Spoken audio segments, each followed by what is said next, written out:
Back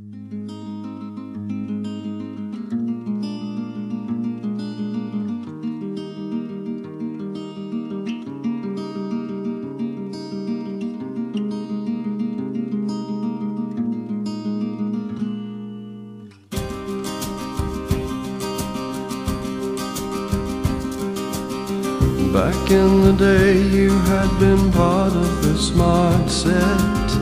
You'd holidayed with kings, dined out with starlets. From London to New York, Cap Ferrat to Capri. In perfume by Chanel and clothes by Givenchy. You sipped Camparis with David and Peter at Noel's parties by Lake Geneva, scaling the dizzy heights of high society, armed only with a checkbook and a family tree. You chased the sun around the Côte d'Azur until the light of youth became obscure and left you on your own and in the shade. An English lady of a certain age, and if a nice young man would buy you a drink, you'd say with a conspiratorial wink, you wouldn't think that I was 70, and he'd say no, you couldn't be.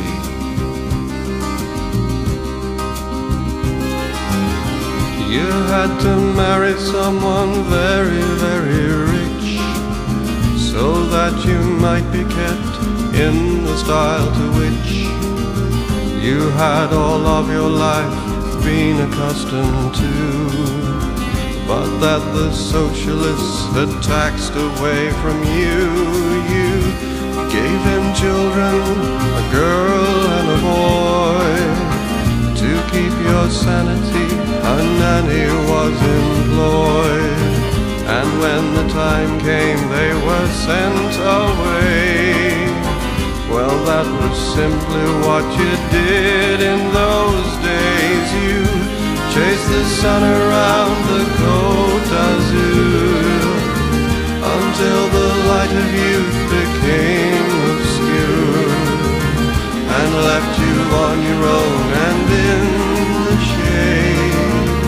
An English lady of a certain age, and if a nice young man would buy you a drink, you'd say with a conspiratorial wink, you wouldn't think that I was 63, and he'll say no, you couldn't be.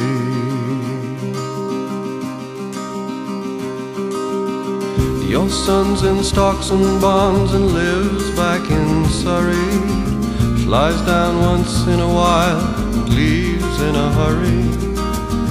Your daughter never finished her finishing school, married